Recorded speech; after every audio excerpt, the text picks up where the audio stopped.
Good morning all of you. I hope you all are good. आप जैसे कि देख रहे हैं बोर्ड में हम चैप्टर 3 पढ़ रहे हैं। जो हमारा चैप्टर चल रहा था वो चैप्टर है क्लास 8 का।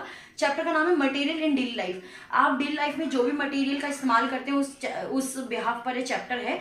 और हम सिंथेटिक फाइबर के बारे में बात कर रहे थे, मतलब वो मटेरियल जो सिंथेसाइज होके जिसका प्रोडक्शन होता है उन मटेरियल की बात कर रहे थे। तो उसमें के अंदर हमने सिंथेटिक के अंदर पॉलीमर स्टार्ट किया था। पॉलीमर में हम तीन कंटेन को कंप्लीट कर चुके थे, जो था नायलॉन, टेरलिन और पॉलिस्टर। ये तीनों कंप्लीट पॉलिस्टर हमारा चलेगा। नायलॉन कंप्लीट हो गया था, टेरलिन कंप्लीट हो गया था। ठीक है, तो पॉलिस्टर के बारे में बात करते हैं। तो पॉलिस्टर कैसा फाइबर है, इससे क्या बनता है क्या नहीं बनता है, ये हम क्लियर कर लेते हैं। तो पॉलिस्टर एक strong tough variety of colour, shape and size. Polyester इस प्रकार का फाइबर है जो कि टफ होता है, स्ट्रॉन्ग होता है, मजबूत होता है। ठीक है, जितने भी हम सिंथेटिक फाइबर बेसिकली पढ़ेंगे उनमें टफ स्ट्रॉन्ग तो जरूर ही आएगा, ये ध्यान रखना है आपको। और वेरियस कलर्स में पाया जाता है, बहुत विभिन्न प्रकार के कलर्स में पाया जाता है। और इसका शेप और साइज भी अलग अलग तरीके का उपलब्ध होता है। पॉलिस्टर की बात करें, polyester fibre use to made fabric. Polyester fibre का इस्तेमाल बेसिकली फैब्रिक्स में इस्तेमाल किया जाता है, फैब्रिक बनाने में। और पॉलिस्टर के टाइप कितने होते हैं, कौन कौन से टाइप होते हैं, जिसको कहते हैं पॉलीथिलीन एंड टेरेफ्थलेट एंड पॉलीथिलीन। और ये दोनों ही इस चीज को क्या कहता है, पीईटी, जो कि आप प्लास्टिक्स का बेसिकली इस्तेमाल करते हैं, वो आपका किस कैटेगरी में आता है, पॉलीथिलीन एंड टेरेफ्थलेट एंड पॉलीथिलीन। तो इनको पीईटी कहा जाता है। इनका इस्तेमाल जो है, this type of polymer used for the making soft drink बोतल। सॉफ्ट ड्रिंक की जो बोतल होती है, जो सॉफ्ट ड्रिंक आप पीते हैं उनकी जो बोतल होती है, उसमें इस तरह के फाइबर का इस्तेमाल किया जाता है। It is very popular because ये बहुत ही पॉपुलर है। क्यों पॉपुलर है? For unique property. इनकी यूनिक प्रॉपर्टी की वजह से जो आपका पॉलिस्टर है वो बहुत पॉपुलर है। पॉलिस्टर का एग्जांपल हमने क्या बताया, पॉलीथिलीन और टेरेफ्थलेट। ये दोनों ही किसके एग्जाम्पल है, आपके पॉलिस्टर के एग्जाम्पल है, जिसको पीईटी भी कहा जाता है। ध्यान रखना है आपको। अगर ये रेसिस्ट किस किस चीज से रेसिस्ट करता है, मतलब किस किस चीज को रोकता है, किस किस चीज का असर नहीं होता उस पर, तो किस किस चीज को, हीट को रेसिस्ट करता है, हीट को रोकता है। सनलाइट, रिंकलिंग मतलब सलवट नहीं हो पाती उस पर, सलवटें आसानी से नहीं हो पाती है। ठीक है, इट ड्राई क्विकली, ये बहुत क्विकली, बहुत जल्दी क्या हो जाता है, सूख जाता है, ड्राई हो जाता है। वेरी टफ होता है, लॉन्ग लास्टिक होता है, बहुत ही टफ और लॉन्ग लास्टिक होता है।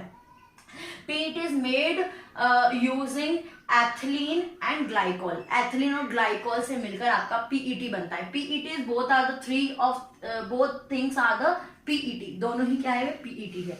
नेक्स्ट हम क्या एक्रिलिक कंप्लीट कर लेते हैं। नेक्स्ट जो टॉपिक हमारा एक्रिलिक है। अगर इसकी बात करें तो ये ड्राइव्ड किससे होता है, मतलब किससे बनता है, ये एक्रिलिक एसिड से, एक्रिलिक एसिड से ड्राइव्ड किया जाता है इसको। इसकी प्रॉपर्टी अगर हम बात करें तो ये सॉफ्ट, लाइट वेट, सॉफ्ट होती है, ठीक है, लाइट वेट होती है और वार्म, गर्म होती है। और इसकी प्रॉपर्टी जो है वो वुल की तरह भी होती है, यानी कि ये गर्म भी होता है, वुल की तरह होता है। रेसिस्ट किस किस चीज से करता है, किस किस चीज को रोकता है, ऑयल और केमिकल को ये रोकता है। Acrylic useful plastic. एक्रिलिक ऐसी प्लास्टिक है जो कि बहुत ही यूजफुल है। वो रिजेंबल किसको करती है, किसकी तरह होती है, वो ग्लास की तरह, यानी कांच की तरह भी वो होती है। Acrylic fibre are made from. Acrylic fibre जिससे बनता है, ये बेसिकली हम सारे पॉलीमर की बात कर रहे हैं, ध्यान रखना है आपको, ये पॉलीमर का जिक्र हो रहा है। तो ये कौन से पॉलीमर से बनता है, एक्रिलोनिट्रियल से मिलकर बनता है ये। I hope understand. ये कौन से पॉलीमर से मिलकर बनता है, एक्रिलोनिट्रियल पॉलीमर से ये बनता है। कौन सा प्लास्टिक, एक्रिलिक प्लास्टिक। ठीक है, ये किस किस चीज को बनाने में इसका उपयोग किया जाता है, मेक शॉवर डोर, जैसे कि शॉवर्स की जो डोर होती है उसको बनाने में, विंडो बनाने में, ट्रैक सूट बनाने में, ग्लव्स बनाने में और कारपेट बनाने में, इन सारी चीजों को बनाने में एक्रिलिक फाइबर का इस्तेमाल किया जाता है, जो कि सिंथेटिक या पॉलीमर फाइबर भी कहा जाता है इसको। सारे कंटेंट कंप्लीट करने के बाद हम प्लास्टिक पे आते हैं। जैसे कि अगर मैं प्लास्टिक की बात करूं तो आजकल के टाइम पे आपने देखा है कि प्लास्टिक ने हर चीज को रिप्लेस करके एक अपनी अलग जगह बना ली है। अगर प्लास्टिक की बोतल से लेके अलमीरा से लेकर खिड़की, दरवाजे, सारी चीजें, कुर्सी, मग, मतलब ऑलमोस्ट आप देखते हो कि प्लास्टिक की चीजें ज्यादा इस्तेमाल में आती है क्योंकि वो ड्यूरेबल भी होती है, लाइट वेट। एक थर्मोप्लास्टिक और एक थर्मोसेटिंग प्लास्टिक। थर्मोप्लास्टिक की अगर हम बात करते हैं तो बिकम सॉफ्ट ऑन हीटिंग, ये हीट होने पर ये क्या जाता है, बिकम सॉफ्ट। मैं एक एक एग्जांपल दोनों की ले लेती हूँ कि किस प्रकार के। जैसे कि सपोज कीजिए एक पॉलीथीन है, पॉलीथीन को आप गैस पे टच करवाएंगे या उस पर माचिस दिखाएंगे तो पॉलीथीन क्या हो जाएगी, इंस्टेंटली पॉलीथीन जल जाएगी। अगर वहीं आप जैसे कुकर का हैंडल देखा है आपने, उधर आप मोमबत्ती रखोगे 5 मिनट या 10 मिनट भी रखोगे तो कुकर के हैंडल को कुछ नहीं होगा। क्यों? क्योंकि जो कुकर का हैंडल है वो थर्मोसेटिंग प्लास्टिक का है। Thermosetting plastic comparison to thermoplastic strong होता है। तो थर्मोप्लास्टिक कैसा प्लास्टिक होता है, जो कि वीक प्लास्टिक होता है। ऐसे कि आपकी पॉलीथीन वगैरह के जो प्लास्टिक होते हैं वो प्लास्टिक थर्मोप्लास्टिक में आते हैं। तो become soft on heating, heat होने पर वो सॉफ्ट हो जाते हैं। ठीक है, ध्यान रखना है आपको। कैन बी रीशेप्ड अगेन, इनको दोबारा अपने शेप्ड में लाया जा सकता है आसानी से क्योंकि मेल्ट हो जाते हैं बहुत जल्दी, तो शेप में आ सकते हैं। पॉलीथीन, पॉलीस्ट्रीन एंड द पॉलीविलीन क्लोराइड, जिसको कहते हैं पीवीसी। अब पीवीसी ये सारे ही प्लास्टिक के एग्जाम्पल है, थर्मोप्लास्टिक के एग्जाम्पल्स हैं। तो थर्मोप्लास्टिक एग्जाम्पल में पीवीसी जो होता है वो किस किस चीज में काम आता है, ध्यान से समझना है आपको। इलेक्ट्रिक वायर में, पाइप में, मग में, बकेट में, इन चारों चीजों में काम आता है। वैसे बहुत सारे एग्जाम्पल थे बट आप जो डेली लाइफ में सबसे ज्यादा चीजें देखते हैं उसके ऊपर मैंने एग्जाम्पल्स लिए हैं। इलेक्ट्रिक वायर, पाइप, बकेट और मग में आपका कौन सा प्लास्टिक का इस्तेमाल किया जाता है, थर्मोप्लास्टिक का। अब हम बात करते हैं थर्मोसेटिंग प्लास्टिक की। तो thermosetting plastic do not become soft on high temperature, उसको हाई टेम्परेचर पे रखने पर भी जल्दी से सॉफ्ट नहीं होता है, जल्दी सॉफ्ट नहीं होता है। जैसे कि मैंने अभी कुकर के जो हैंडल होता है उसका एग्जाम्पल आपको दिया है। कुकर हैंडल ले लो या आप बोर्ड, आपको नजर आ रहा होगा ये बोर्ड भी, ठीक है। Once moulded can not replaced again, एक बार मोल्ट यानी कि पिघल जाने के बाद इनको रिप्लेस दोबारा नहीं किया जा सकता क्योंकि मेल्ट ही नहीं हो पाता है आसानी से, इसलिए इसको रिप्लेस्ड नहीं किया जा सकता। मटेरियल आर वेरी हार्ड, इसके मटेरियल बहुत ही हार्ड होते हैं। एग्जाम्पल लेते हैं मेलामाइन, फॉर्मिका एंड बैकलाइट, ये तीनों ही इसके एग्जाम्पल हैं और ये तीनों किसके हैं, थर्मोसेटिंग के एग्जाम्पल है।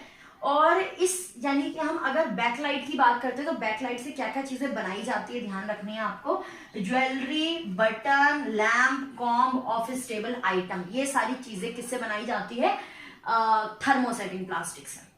तो यहाँ पर हम अपना लास्ट टॉपिक कंप्लीट कर लेते हैं, जिस टॉपिक का नाम है सिंथेटिक मटेरियल।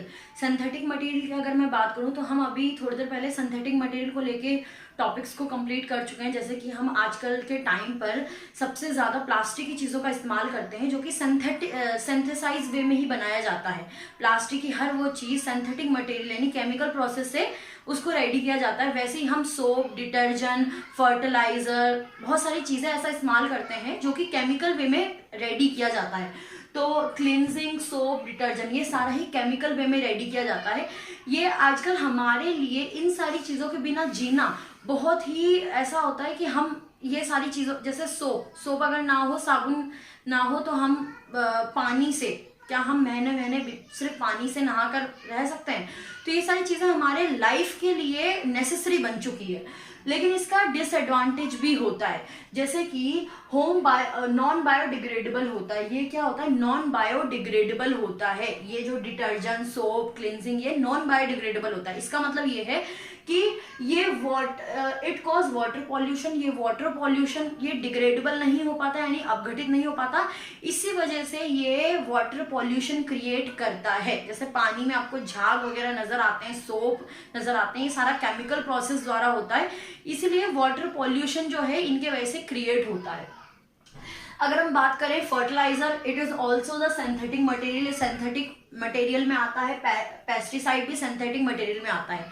अगर हम फर्टिलाइजर की बात करें तो फर्टिलाइज वो केमिकल होता है जो कि आप खेतों में एज ए न्यूट्रिशन खेतों में प्रोवाइड करते हैं, अच्छी ग्रोथ के लिए, अच्छे क्रॉप प्रोडक्शन के लिए फर्टिलाइजर का इस्तेमाल किया जाता है। क्योंकि अगर आपने प्रीवियस चैप्टर आपने पढ़ा होगा, चैप्टर फर्स्ट जो मैंने क्रॉप प्रोडक्शन समझाया था, वह मैंने फर्टिलाइजर का जिक्र किया था।